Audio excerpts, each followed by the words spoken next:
أنفسنا ومن سيئات أعمالنا من يهد الله فلا مضل له ومن يضلل فلا هادي له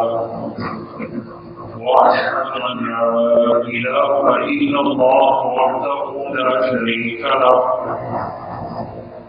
وأشهد أن محمدا عبده ورسوله أما بعد فإن خير الحديث كتاب الله وخير الهدي هدي محمد صلى الله عليه وسلم وشر الأمور محدثاتها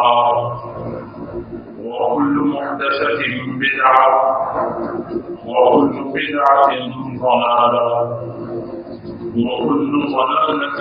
في النار. يا أيها الذين آمنوا اتقوا الله حق تقاته ولا تموتن إلا وأنتم مسلمون. يا أيها الناس اتقوا ربكم الذي خلقكم من نفس واحدة وخلق منها زوجها وبث منهما رجالا كثيرا ونساء واتقوا الله الذي تساءلون به والأرحام إن الله كان عليكم رقيبا. يا أيها الذين آمنوا اتقوا الله وقولوا قولا سديدا يصلح لكم أعمالكم ويغفر لكم ذنوبكم ومن يطع الله ورسوله فقد فاز فوزا عظيما.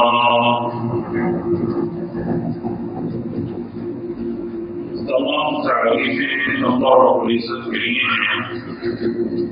اور ہر قسم کی رحمت اور درود محمد صلی اللہ علیہ وسلم کی ذات گرامی پر ہو. میرے بھائی اللہ کے نبی صلی اللہ علیہ وسلم کی حدیث ہے کہ آپ صلی اللہ علیہ وسلم نے فرمایا کہ ایک مسلمان دوسرے مسلمان یہ سارے مسلمان ایک جسم کے مانند ہیں، ایک جسم کی طرح ہیں. اگر جسم میں سے کسی حصے میں تکلیف ہوتی ہے تو پورا کا پورا جسم بے چین ہو جاتا ہے. مسلمان ایک جسم کی طرح ہیں، جسم کے کسی حصے میں بھی تکلیف ہو جائے تو سارا کا سارا جسم بے چین ہو جاتا ہے. امت مسلمان اور مسلمان سب سے بڑا سرمایہ جو ہمارے پاس ہے وہ اللہ کی کتاب اور اللہ کے نبی صلی اللہ علیہ وسلم کے فرامین ہیں. اللہ تعالیٰ نے جتنی بھی کوئی نعمتیں کی ہیں، اللہ تعالیٰ نے جتنی بھی کوئی نعمتیں کی ہیں تو سب سے بڑی نعمت یہ ہے کہ اللہ تعالیٰ نے دین اسلام عطا فرمایا ہے. اور یہ دین اسلام عطا فرمانے کے بعد اللہ تعالیٰ نے ذمہ داری بھی دی ہے کہ دین اسلام کی حفاظت کرنی ہے. یہ اللہ تعالیٰ نے ذمہ داری بھی دی ہے کہ دین اسلام کی حفاظت کریں. اور اللہ تعالیٰ نے فرمایا ہے ان تنصروا اللہ ینصرکم. اگر اللہ تعالیٰ کے دین کی مدد کرتے رہیں گے، اللہ تعالیٰ کے دین کو پھیلاتے رہیں گے، دین پہ عمل کرتے رہیں گے، نتیجہ یہ ہوگا کہ اللہ تعالیٰ تمہاری مدد فرمائے گا. میرے بھائی اللہ تعالیٰ نے اپنے قرآن مجید میں جو ہمیں بیان فرمایا ہے بنیادی طور پہ اللہ تعالیٰ نے جتنے بھی نبی بھیجے ہیں ان تمام نبیوں میں چند نبیوں کو اولو العزم اور بڑے نبی قرار دیا گیا ہے، جن میں حضرت ابراہیم علیہ السلام ہیں اور ابراہیم علیہ السلام کے دو بیٹے حضرت اسحاق علیہ السلام اور حضرت اسماعیل علیہ السلام. اللہ تعالیٰ نے ابراہیم علیہ السلام کے بعد جتنے بھی نبی بھیجے ہیں سوائے حضرت محمد صلی اللہ علیہ وسلم کے، اللہ تعالیٰ نے سارے کے سارے حضرت اسحاق علیہ السلام کی اولاد میں ہیں. حضرت اسحاق علیہ السلام کے بیٹے حضرت یعقوب علیہ السلام، حضرت یعقوب علیہ السلام کے بیٹے حضرت یوسف علیہ السلام، اور حضرت یوسف علیہ السلام کے دور میں یہ قوم جو کہ بنیادی طور پہ فلسطین کے علاقے میں آباد تھی، شروع سے اس علاقے میں یاد رکھ لیں کہ حضرت یعقوب علیہ السلام، حضرت اسحاق علیہ السلام اور حضرت ابراہیم علیہ السلام کا بنیادی شہر یہ فلسطین کا علاقہ تھا۔ حضرت ابراہیم علیہ السلام فلسطین سے ہجرت کر کے مکہ مکرمہ میں اسماعیل علیہ السلام اور اس کی والدہ کو چھوڑ کے آئے تھے، اور بنیادی شہر جس میں آباد تھے حضرت ابراہیم علیہ السلام، اس کا نام فلسطین ہے۔ فلسطین میں حضرت ابراہیم علیہ السلام کے بعد حضرت اسحاق علیہ السلام، اور حضرت اسحاق علیہ السلام کے بعد حضرت یوسف علیہ السلام۔ پھر یوسف علیہ السلام کو بچپن میں بھائیوں نے ایک کنویں میں ڈالا، اور وہاں سے قافلے نے نکال کے مصر میں جا کے بھیج دیا۔ مصر اور فلسطین آپس میں سرحدیں ملتی ہیں، اور سرحد کے دوسری سائڈ پہ مصر کا علاقہ ہے، تو مصر میں جا کے بھیج دیا۔ مصر کے اندر حضرت یوسف علیہ السلام کو اللہ تعالیٰ نے عزت عطا فرمائی، اور ایک وقت آیا کہ حضرت یوسف علیہ السلام مصر کے اس وزیر خزانہ اور پھر آخر میں جا کے یوسف علیہ السلام ہی مصر کے بادشاہ بنتے ہیں، تو اپنے سارے بھائیوں کو اور والد کو اور اپنی پوری قوم بنی اسرائیل کو مصر میں بلا دیتے ہیں۔ پھر مصر میں یہ قوم آباد ہوتی ہے، اور آباد ہوتے ہوتے بڑا عرصہ گزر جاتا ہے کہ آخر میں حکومتیں بدلتی اس فرعون کی حکومت آ جاتی ہے، کہ جس فرعون کے دور میں پھر اللہ تعالیٰ نے موسیٰ علیہ السلام کو بھیجا، اور موسیٰ علیہ السلام نے فرعون سے نجات دلائی، اور اس قوم کو وہاں سے نکال کے واپس فلسطین کی طرف لایا گیا۔ جب اللہ تعالیٰ نے بنی اسرائیل کو فرعون سے نجات دی، اور اللہ تعالیٰ کی طرف سے معجزے کے طور پہ دریائے قلزم جو ہے اس نے اپنا راستہ بنا دیا، اور نجات پا کے یہ صحرائے سینا میں آ کے آباد ہو گئے۔ یہ صحرائے سینا وہی جگہ ہے جو آج کل جس میں غزہ کی پٹی اور غزہ کا شہر پایا جاتا ہے، اس جگہ پہ آ کے یہ قوم خیمہ زن ہو جاتی، یہ قوم جو ہے آباد ہوتی ہے، اور آگے فلسطین جہاں بیت المقدس ہے وہ آگے فاصلے پر ہے، وہاں پہ یہ نہیں جاتے ہیں۔ 40 سال تک وہاں رہنے کے بعد اللہ تعالیٰ نے موسیٰ علیہ السلام جو ہے یہیں پہ انتقال فرما جاتے ہیں۔ پھر حضرت یوشع بن نون کے دور میں جو اگلے پیغمبر آئے، اس دور میں جا کے یہ قوم فاتح بن کے بیت المقدس میں اپنے شہر میں آباد ہوتی ہے، اپنے علاقے میں۔ پھر اللہ تعالیٰ کی طرف سے نبی آتے رہتے ہیں، اور قوم کے مختلف حالات بدلتے رہتے ہیں۔ حالات بدلتے یاد رکھ لیں، ایک چیز ذہن میں رکھ لیں کہ اللہ تعالیٰ نے جن انبیاء علیہ السلام کا سلسلہ جاری کیا ہے، حضرت آدم علیہ السلام سے لے کے حضرت محمد صلی اللہ علیہ وسلم تک، تو اصل دین کا رشتہ، اصل جو ہے وہ خون کے رشتے سے کہیں زیادہ اللہ تعالیٰ کو محبوب ہے، کہ اس کا مذہب کیا ہے، اس کا دین کیا ہے۔ یہ ہے اصل تعلق جس کی بنیاد پہ اللہ تعالیٰ کے ہاں پہچان ہونی ہے۔ حضرت نوح علیہ السلام کے بیٹے سامنے آنکھوں کے سامنے غرق ہو رہے ہیں، اور حضرت نوح علیہ السلام نے فرمایا کہ اے اللہ، تیرا وعدہ تھا کہ تیرے گھرانے کو نجات دوں گا، تو ان ابنی من اہلی، اے اللہ میرا بیٹا ہے جو غرق ہو رہا ہے۔ تو اللہ تعالیٰ نے حضرت نوح علیہ السلام سے فرمایا تھا کہ انہ لیس من اہلی، کہ اے نوح جو اصلی تیرا خاندان ہے وہ لوگ ہیں جو ایمان لائے ہیں اور مسلمان ہوئے ہیں، یہ بیٹا مسلمان نہیں ہوا ہے تو تیرے یہ اصلی اس خاندان میں سے نہیں ہے۔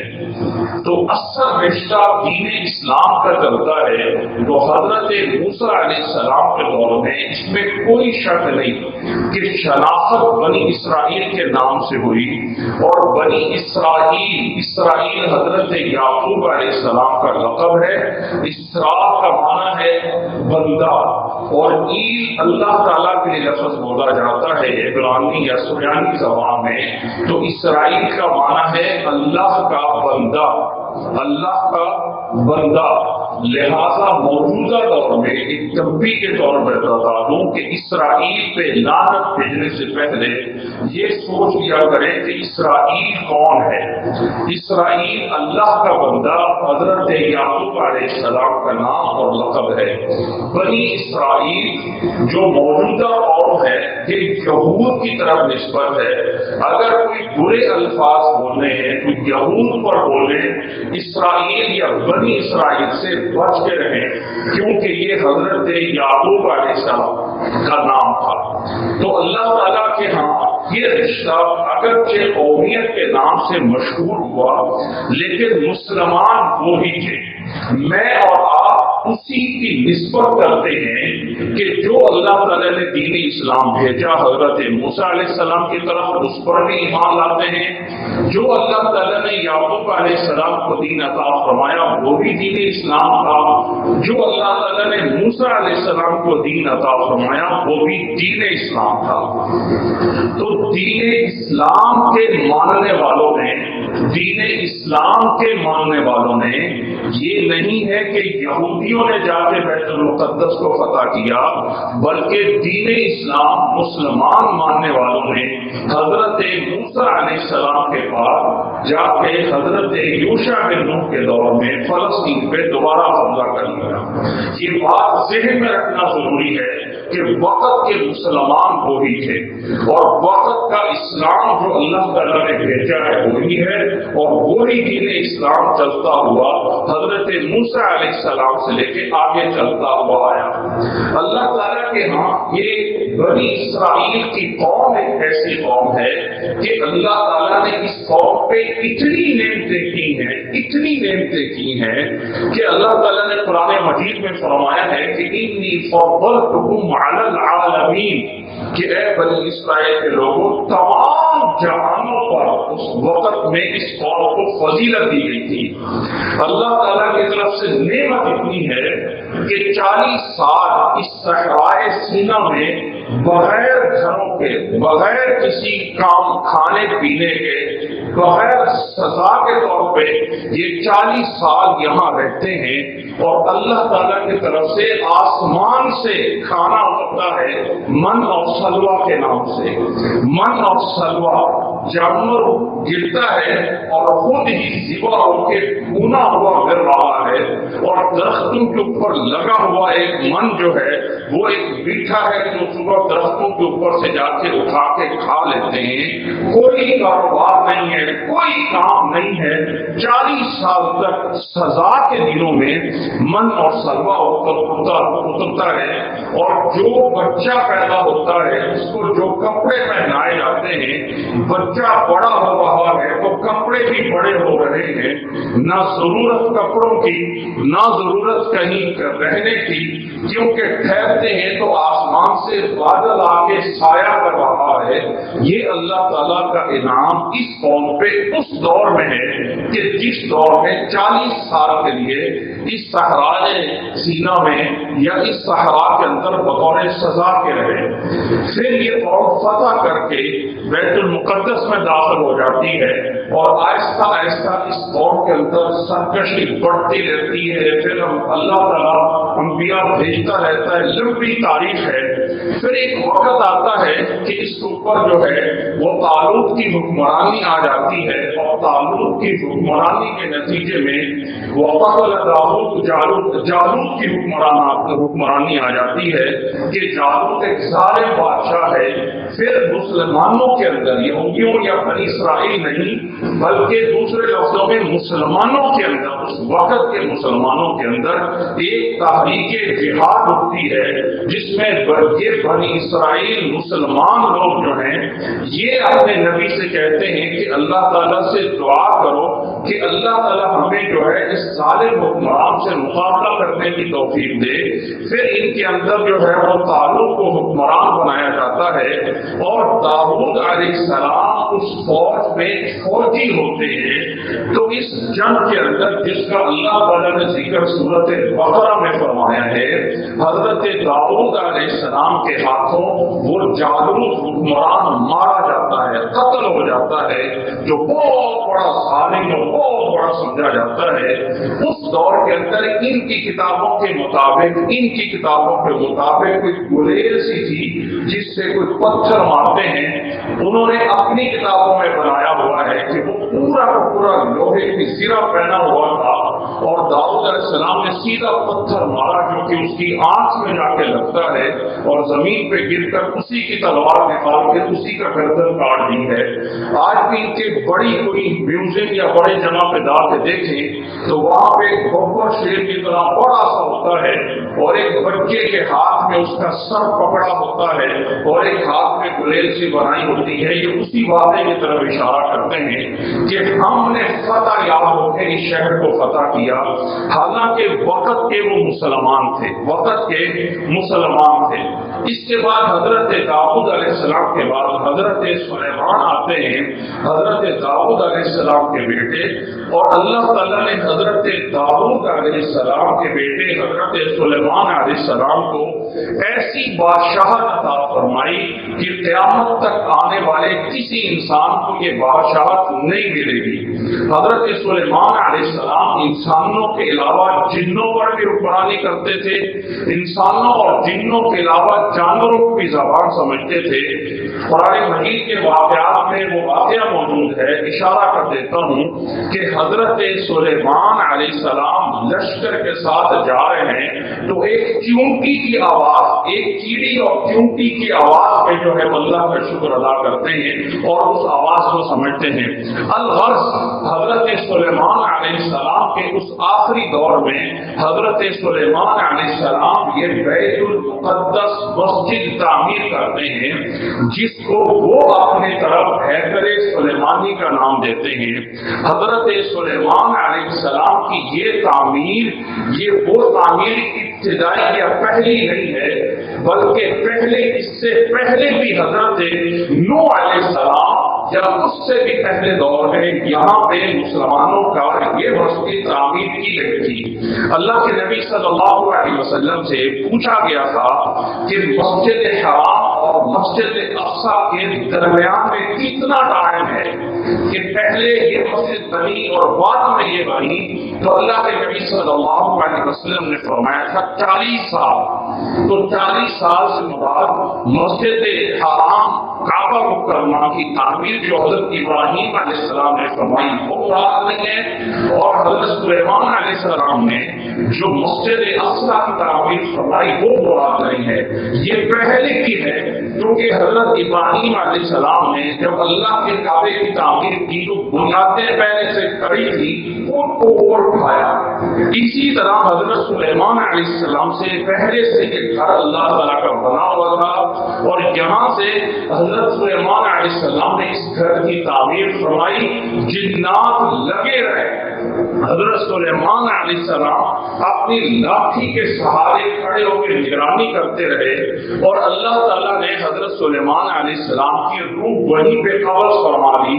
اور حضرت سلیمان علیہ السلام اللہ کو پیارے ہو گئے، لیکن لاٹھی کا سہارا اسی طرح کھڑے رہے اور جنات دن اور رات محنت کر کے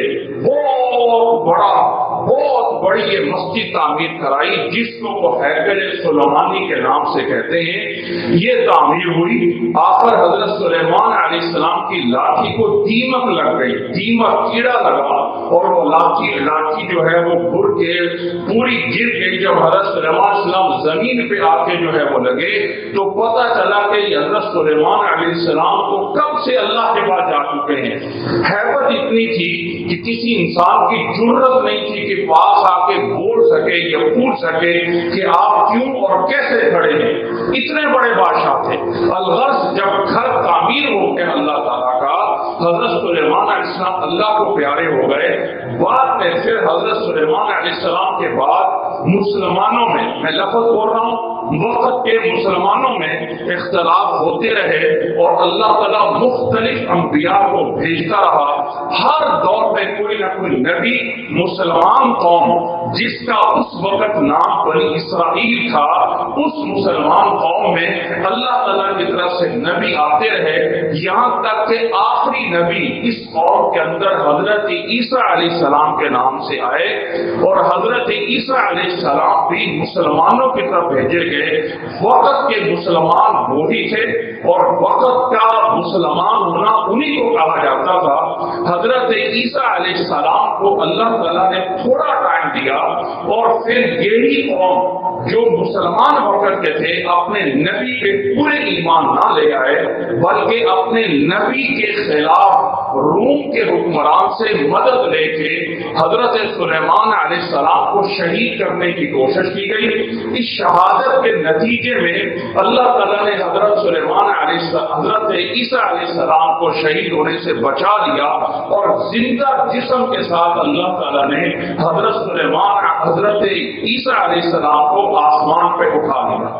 حضرت عیسیٰ علیہ السلام کے بعد پھر آہستہ آہستہ حضرت عیسیٰ علیہ السلام کا دین 300-400 سال تک جو ہے اسی نام سے اسی طریقے سے چلتا رہا. پھر آخر یہی وہ پہلے وقت کے مسلمان جنہیں یہودی کہا گیا، یہ یہودیوں نے پھر سازش کر کے جو اپنے نبی پہ ایمان نہیں لائے تھے اور کافر ہو گئے، عیسیٰ علیہ السلام پہ ایمان نہ لائے اور کافر ہو گئے، مسلمان نہ ہوئے، انہوں نے پھر سازش کر کے اپنا لبادہ بدل کے 300 یا 400 سال کے بعد بظاہر مسلمان شو کر کے عیسائیوں کے اندر داخل ہو کر عیسائیوں کے پورے مذہب کو بدل کے رکھ دیا کہ نہیں، عیسیٰ علیہ السلام تو اللہ کے بیٹے تھے اور مریم علیہ السلام اللہ کی بیوی تھی، یہ تین مل کر ایک خدا بنتا ہے. یہ سازش اتنی کامیاب ہوئی کہ آہستہ آہستہ عیسائیت کا دین ہی یہ بن گیا. حضرت عیسیٰ علیہ السلام کے 500 سال بعد پھر اللہ تعالیٰ مسلمانوں کے اندر اپنا آخری نبی بھیجتا ہے. اور یہ آخری نبی اس لڑی سے نہیں بلکہ حضرت اسماعیل علیہ السلام کی لڑی سے آتا ہے، جو کہ مکہ مکرمہ میں آباد تھے، اور یہاں سے اللہ تعالیٰ نے اپنے نبی محمد صلی اللہ علیہ وسلم کو بھیجا. اللہ کے نبی محمد صلی اللہ علیہ وسلم کے دور میں اس وقت عیسائی بہت زیادہ تھے، یہودی بھی تھے لیکن تھوڑے تھے. اس وقت تھوڑے تھے یہودی اور عیسائی بھی موجود تھے. عیسائیوں کے ساتھ نرم گوشہ رہ گیا، نرمی رکھی گئی، جبکہ یہودیوں کے ساتھ سختی کی گئی. اور ان کے 3 قبیلے آباد تھے مکہ مکرمہ مدینہ منورہ میں، اور تینوں قبیلوں کے ساتھ جنگ ہوئی اور ان کو جلا وطن کر دیا گیا. حضرت عمر رضی اللہ تعالیٰ عنہ کے خلافت میں آ کے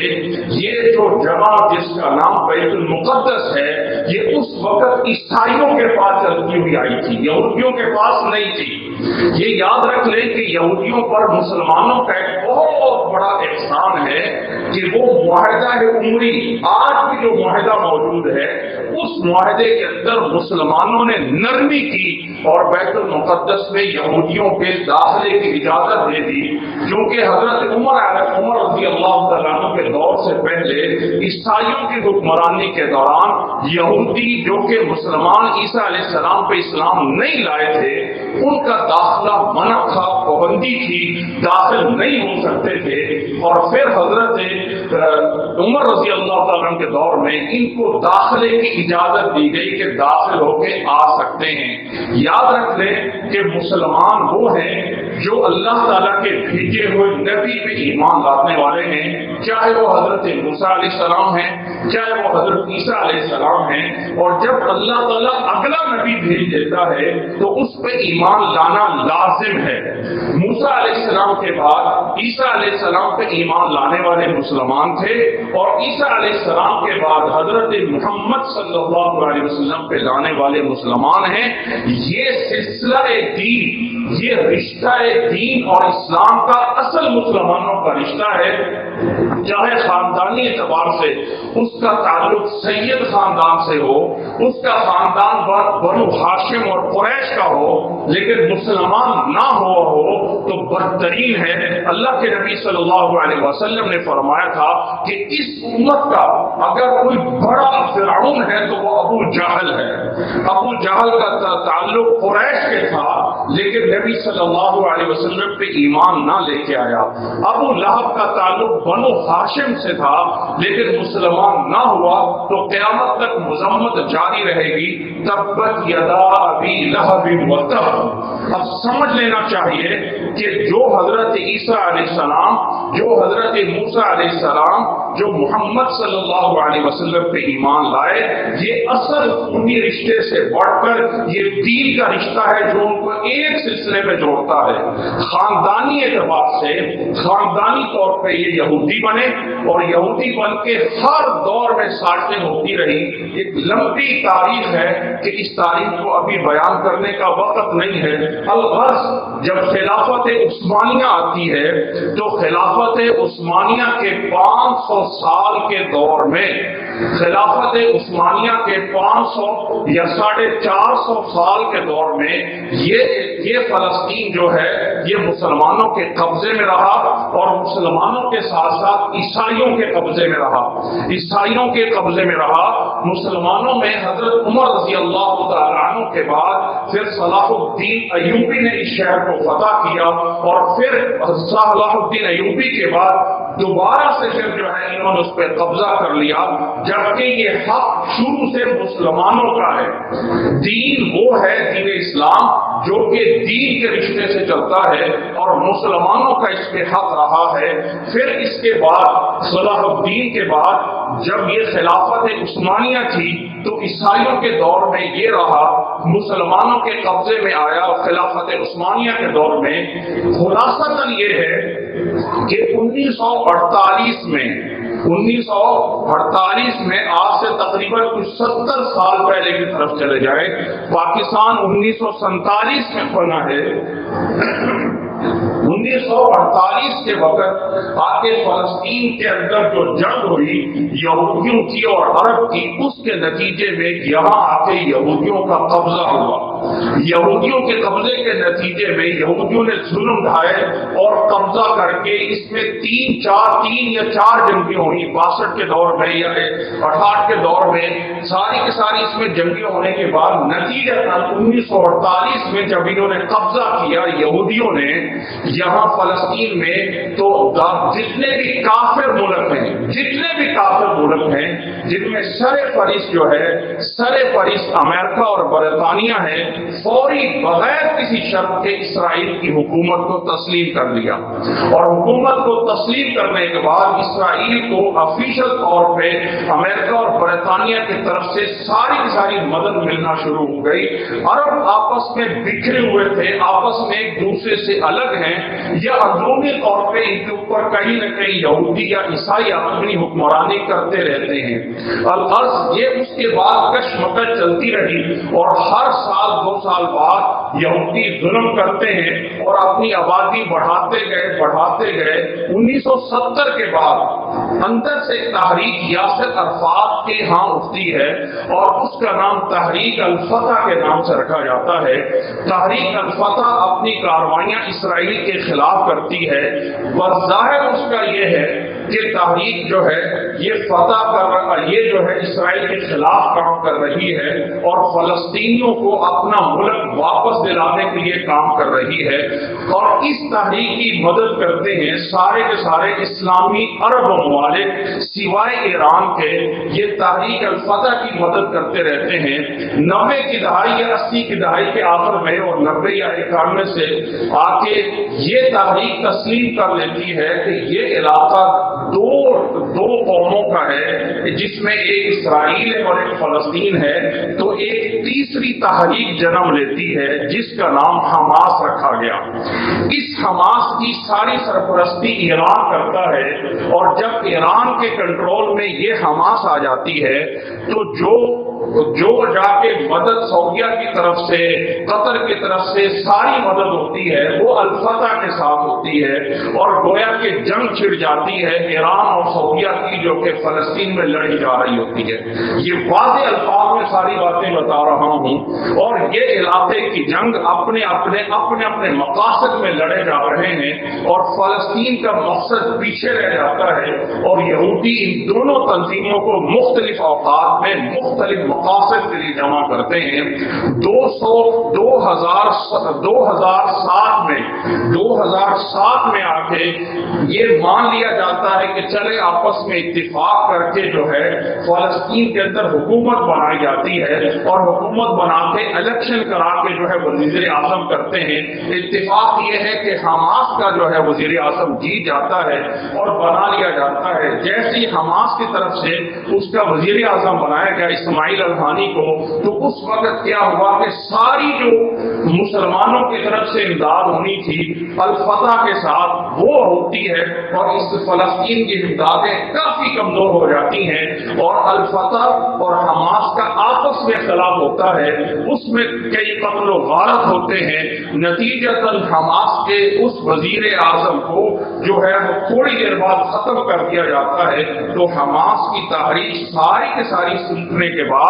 جس علاقے میں زیادہ اس کو جو ہے وہ اختیار لیتا ہے یا زیادہ اس کی جو حمایت ہوتی ہے وہ غزہ کا علاقہ ہے، اور وہاں جا کے حماس اکٹھی ہو جاتی ہے، اور حماس کی پیچھے سرپرستی کرنے والا ایران ہوتا ہے،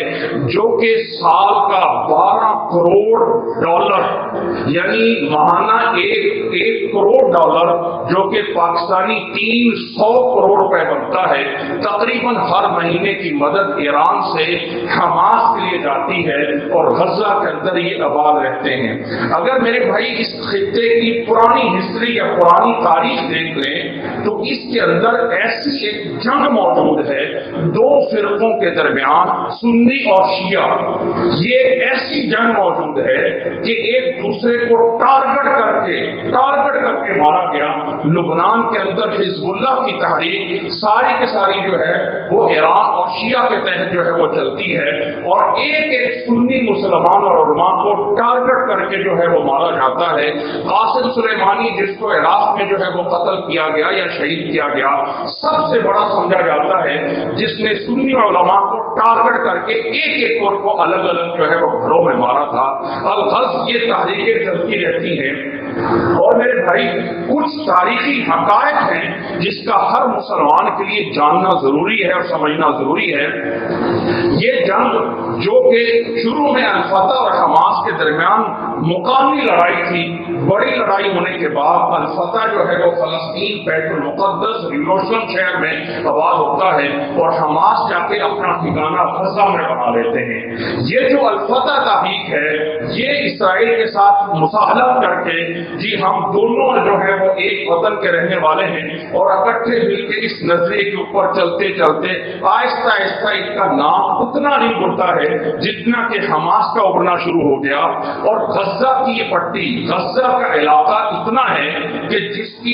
لمبائی 41 کلومیٹر ہے۔ 41 کلومیٹر یہاں سے فیصل آباد جتنا ہے اتنا لمبا ہے، اور چوڑا جو ہے وہ 6 کلومیٹر ہے، اور آگے مصر کے قریب آ کے وہ 12 کلومیٹر ہو جاتا ہے۔ تو یعنی 12 اور 6 کے درمیان چوڑا ہے، جتنا کہ یہاں سے لے کے کاندلا منڈی ہے کوئی 5 یا 6 کلومیٹر تھوڑا سا آگے لگا لے، اتنا چوڑا ہے، اور لمبا اتنا ہے جتنا کہ فیصل آباد ہے۔ یہ ایک غزہ شہر ہے جس کی آبادی تقریباً کوئی 22 لاکھ کے قریب آبادی ہے۔ اس میں آ کے آباد ہو جاتے ہیں سارے کے سارے اسرائیل سے سمٹ کے جو حماس کی تحریک ہے وہ یہاں آ کے رکھتی ہے. اور پھر آہستہ 2007 کے بعد اس علاقے کو ایک بین الاقوامی رپورٹ کے مطابق سمجھ لیں کہ اوپن جیل قرار دیا جاتا ہے، کیونکہ اس کے دو سائڈیں اسرائیل کے ساتھ لگتی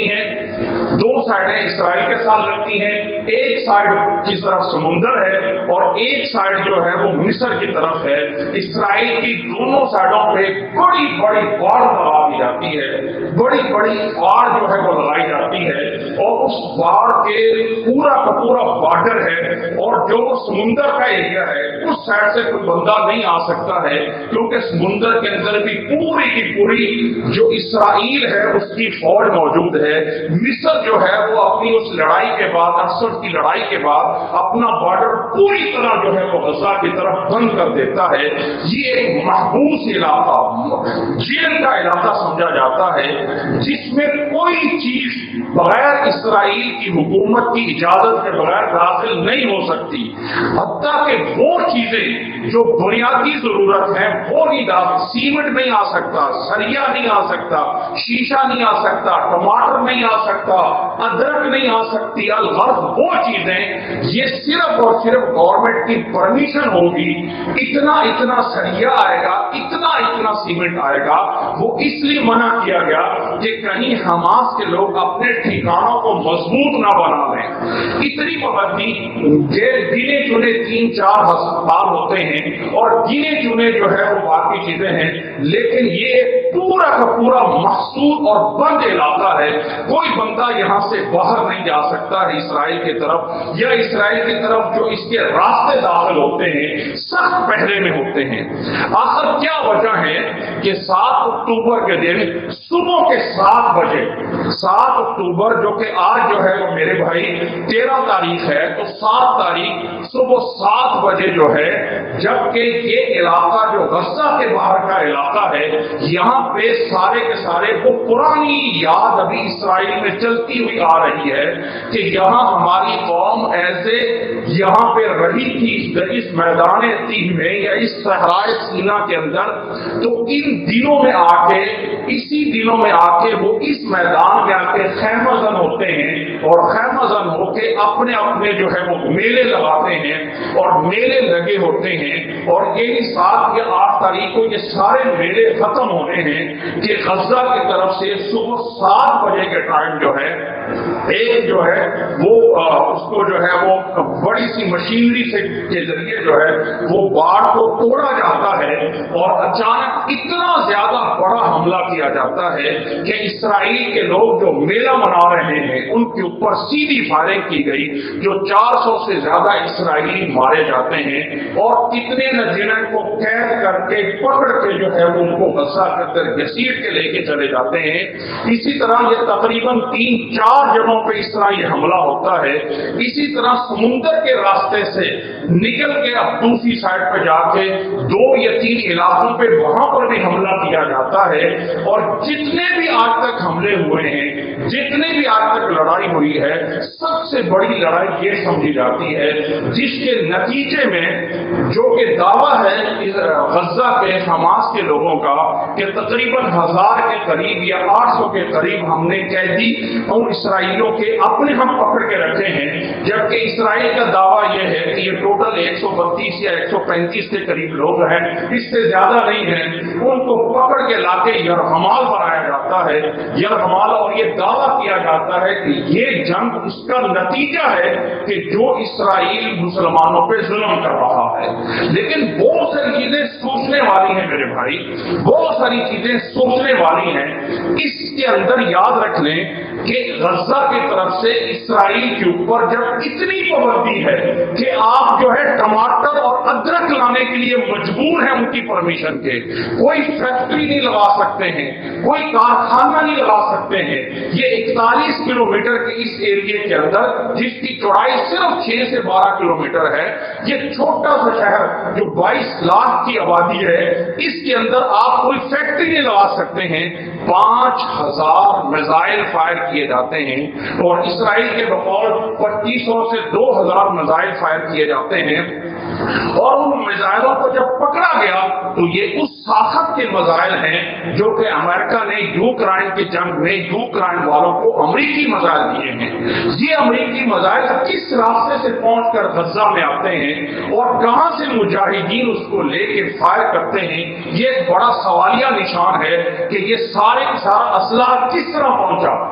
اتنے زیادہ 5000 کے قریب ان کے دعوے کے جو میزائل غزہ سے اسرائیل کے پھینکے جاتے ہیں اور اسرائیل کی مختلف جگہوں پہ مختلف طرح کی تباہی ہوتی ہے، لیکن کوئی ٹارگٹ کلر نہیں ہے کہ فلانی جو ہے وہ ٹارگٹ کلا گیا، فلاں ٹارگٹ۔ بہت ساری تصویریں جو سوشل میڈیا پہ بھیجی گئی ہیں یہ پرانی نقلی تصویریں ہیں، کوئی کسی جگہ کی، کوئی کسی جگہ کی اور کوئی کسی جگہ کی، پرانی سے پرانی اٹھا کر پھینکی جاتی ہیں، جو اسرائیل کا ایک دفاعی سسٹم ہے کہ ہوا کے اندر آنے والے میزائل کو وہیں پہ مار دیا جاتا ہے، وہ ناکام ہوتا ہے۔ آدھے میزائل جو ہے وہ راستے میں جو ہے وہ ڈرون جو ہے وہ اس کو خراب کر دیتے ہیں یا تباہ ہو جاتے ہیں، اور آدھے میزائل زمین پہ گرنے سے جو تباہی ہوتی ہے وہ بھی چھوڑیے۔ یاد رکھ لیں کہ اسرائیل جو وقت کا ایک فرعون ہے اور جو وقت کا ایک ظالم ترین ملک ہے، جو وقت کا ایک بہت بڑا ٹیررسٹ اور بہت بڑا جو ہے دہشت گرد ملک ہے، اس کا نظام یہ ہے کہ وہاں کا ہر بندہ، ہر عورت 18 سال سے 40 سال تک کی عمر کے اندر اس کا فوج کے اندر 32 مہینے ہر مرد اور 24 مہینے 2 مہینے ہر عورت کو ٹریننگ لینا ضروری ہے۔ گویا کہ پورا کا پورا پوری کی پورا ملک جس میں سارے مرد ساری عورتیں فوجی ہیں اور ہر مرد نے اور ہر عورت نے ٹریننگ لی ہوئی ہے۔ جو آرمی باقاعدہ تنخواہ یافتہ ہے، اس کے علاوہ باقی جتنے لوگ ہیں سارے کے سارے ٹرین یافتہ ہیں اور سارے کے سارے ہیں، اور دنیا کا جدید ترین ان کے پاس جاسوسی کا نظام موجود ہے۔ بلکہ آپ کے ان حکمرانوں کی جو ریکارڈنگ کی جاتی ہیں، جس پروگرام کے ذریعے دنیا بھر کے بڑے بڑے سیاسی لیڈروں کو بلیک میل کرنے کے لیے جس سافٹ ویئر کو یوز کیا جاتا ہے، وہ سافٹ ویئر بھی اسرائیل نے بنایا ہوا ہے کہ تاکہ دنیا بھر کے جتنے بڑے لیڈر ہیں ان کی جو ہے وہ پرائیویٹ ریکارڈنگ کر کے دنیا کے سامنے وقت کے حساب سے اس کو پیش کیا جا سکے۔ جتنا بھی بینک اکاؤنٹ ہے میرے اور آپ کے، یہ اس وقت ٹوٹل کے ٹوٹل اسرائیل کے پاس موجود ہیں۔ جو بھی کوئی A T M debit card ہے وہ ویزا یا ماسٹر کمپنی کا ہے، آج اگر اسرائیل ماسٹر اور ویزا کو بند کر دے تو میرے اور آپ کا پیسہ پڑا ہوا اپنے ملک میں اپنے کے اندر جو ہے وہ بند ہو جائے گا اور میں اور آپ اپنا پیسہ نکال نہیں سکتے ہیں۔ اتنا کچھ ہونے کے باوجود آخر وہ کون سی طاقت ہے کہ جس نے غزہ کے اندر اتنا اسلحہ پہنچایا اور اس اسلحے کے نتیجے میں مسلمانوں نے ان کے اوپر حملہ کیا؟ یہ ایک بڑا سوالیہ نشان ہے۔ اس میں کوئی شک نہیں کہ مسلمان مظلوم ہیں، مسلمان شہید ہو رہے ہیں، مسلمانوں پہ ظلم ہو رہا ہے، لیکن میرے بھائی کہیں نہ کہیں یہ ضرور ہے کہ مسلمان اپنے دشمنوں کی سازشوں کا بھی شکار ہوتے ہیں۔ 9/11 میں جو کہ امریکہ میں حملہ ہوا تھا